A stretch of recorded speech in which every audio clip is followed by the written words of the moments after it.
Urukundo rwawe ni impano y'ikirenga ubuzima bwanjye bwahawe. Iyo ndi kumwe nawe isi iratuza umutima ugaseka.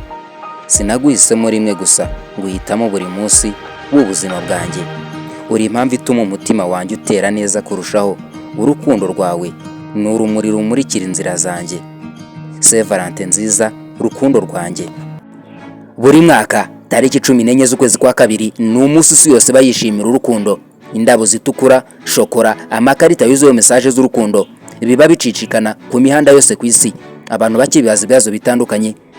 Ese Saint Valentin ni muntu ki, cyangwa se umutagatifu Valentin ni muntu ki?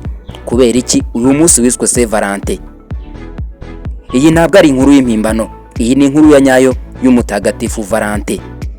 Ahagana mu kinyejana cya gatatu muri Roma, mu myaka ya 270 mbere y'ivuka rya Yezu Kristo, muri Roma cyangwa se mu bwami bw'abami bwa Roma, hari intambara zihoraho, ibibazo byinshi muri politike, ndetse no guhangana kw'abasirikare hagati yabo mu gihugu. Mu bwami bw'abami, umwami w'abami Claudius wa kabiri wayoboraga Roma yaje gutangaza ikintu gitangaje.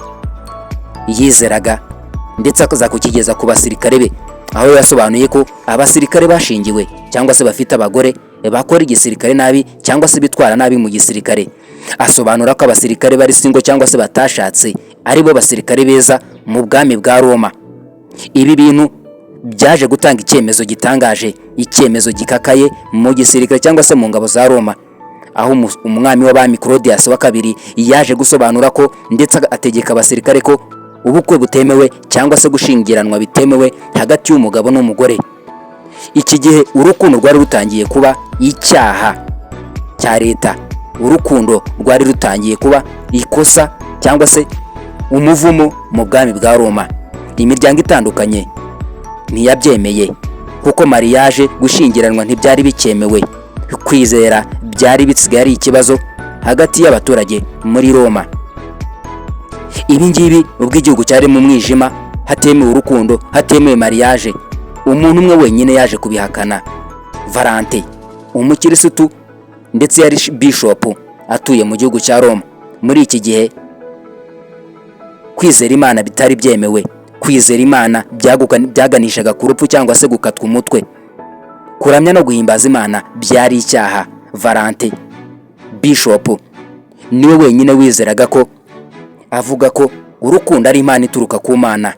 Mu banga rikomeye cyane, Valentin yaje guca mu iteka ry'umwami, atangira kujya asezeranya abantu. Amakupura akajya yasezeranya mu buryo bw'ibanga, agasezeranya hagati y'abantu babiri, umugore n'umugabo, mu masaha ya nijoro, nta muntu ubibona. Umutagatifu Valentin yari aciye mu iteka ry'umwami. Iki gihe ntiyari yakabaye umutagatifu, yari akiri Valentin bishop cyangwa se umupasiteri. Buri bukwe bwabaga bukozwe na Valentin bwabaga ari nko kwigomeka kuri leta cyangwa se kwigaragambya ku bwami. Ubwo Valentin yakoraga ibi bintu asezeranya abagore n'abagabo mu banga rikomeye cyane, yaje kugambanirwa. Ubutegetsi bwa Roma, abasirikare baje kumufata bamushira muri gereza Valentin. Muri gereza Valentin yaje guhohoterwa, akajya akorerwa yica rubozo, akubitwa, amenwaho amazi ashyushye, ndetse agatotezwa mu buryo bukabije. Umutagatifu Valentin, inkuru zivuga ko ubwo yari afunzwe ari muri gereza atigeze agerageza kubangamira abacunga gereza cyangwa se abari bamucunze muri gereza. Valentin ubwo yari afunzwe yakomeje gusezeranya abantu muri gereza mu buryo bw'ibanga. Valentin muri gereza yakomeje kubwiriza urukundo aho kubwiriza urwango, kuko Roma yari ibitegeka, ubwami bwa Roma. Valentin ntiyigeze ariko kwizera Imana ndetse no gukomeza kuba umukristo. Inkuru zitangaje zanditse zivuga ko ubwo Valentin yari ari muri gereza yaje guhura n'umukobwa wari ufite ubumuga bwo kutabona. Valentin yaramusengeye, uyu mukobwa arongera arareba. Ibi bintu byari bitangaje cyane, cyari ikintu gitangaje Valentin yari akoze muri gereza ariko kitashimwe n'ubwami bwa Roma. Valentin mbere yuko asohoka muri gereza yanditse ibaruwa ayandikira uwo mukobwa yari yakijije indwara yo kutabona. Valentin kuri iyo baruwa yasoje avuga ati, guturuka kuri Valentin wawe. Nyamara muri iyi baruwa yanditse Valentin ntabwo haragaragara amagambo yari yanditswe muri iyo baruwa, ariko uretse sinyatire yonyine ivuga ngo guturuka kuri Valentin wawe. Valentin yasohotse muri gereza ahabwa amahitamo abiri ayahawe n'umwami w'abami Claudius wa kabiri, aho yamwitishijemo kureka kwizera Imana cyangwa se kureka ubukristu akabaho ubuzima bw'atekanye, cyangwa se gukomeza kwizera Imana bikamuviramo urupfu. Yari amahitamo Valentin yagombaga guhitamo kimwe. Valentin nta gushidikanya yahisemo ikintu yagombaga gukora cyonyine. Yahisemo gukomeza kwizera Imana, ndetse akomeza kwizera ko urukundo ari Imana ituruka ku Mana. Ibi ngibi tayari byari bimuviriyemo gupfa, kuko yari amahitamo atemeranya n'ubwami bw'abami bwa Roma. Tariki 14 z'ukwezi kwa kabiri 270 mbere y'ivuka rya Yezu Kristo, Valentin yaje kwicwa, aterwa amabuye, arakubitwa, nyuma aza gukatwa umutwe kubera gushigikira urukundo no kwizera ko urukundo ari Imana ituruka ku Mana. Valentin yaje kwicwa azira urukundo. Ntabwo Valentin yapfuye kubera icyaha gitangaje, ahubwo yapfuye apfira urukundo. Urukundo asobanura ko ari Imana ituruka ku Mana.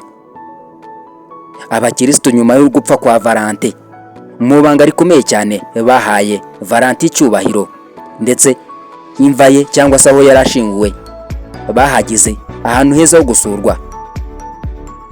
Bahashyira indabo zitandukanye, bahaha umugisha nk'umuntu witangiye Imana ndetse n'urukundo. Mu binyejana byashize, uko imyaka yagiye ishira, Kiliziya Gatolika yaje kugaragaza ko Valentin agizwe umutagatifu waharaniye urukundo.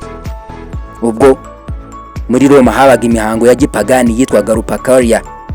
Abaturage baho batizeraga Imana kuri uyu munsi babaga bari mu mihango yabo, ariko uyu munsi Kiliziya Gatolika yaje gusimbuza uyu munsi, uyisimbuza umunsi wa Valentin, bawita Saint Valentin, tariki 14 z'ukwezi kwa kabiri.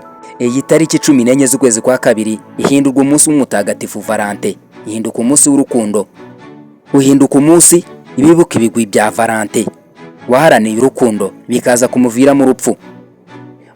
Mu Burayi abashakashatsi batandukanye, abanditsi b'imivugo, abanditsi b'ibitabo basobanuye ishusho ya Valentin.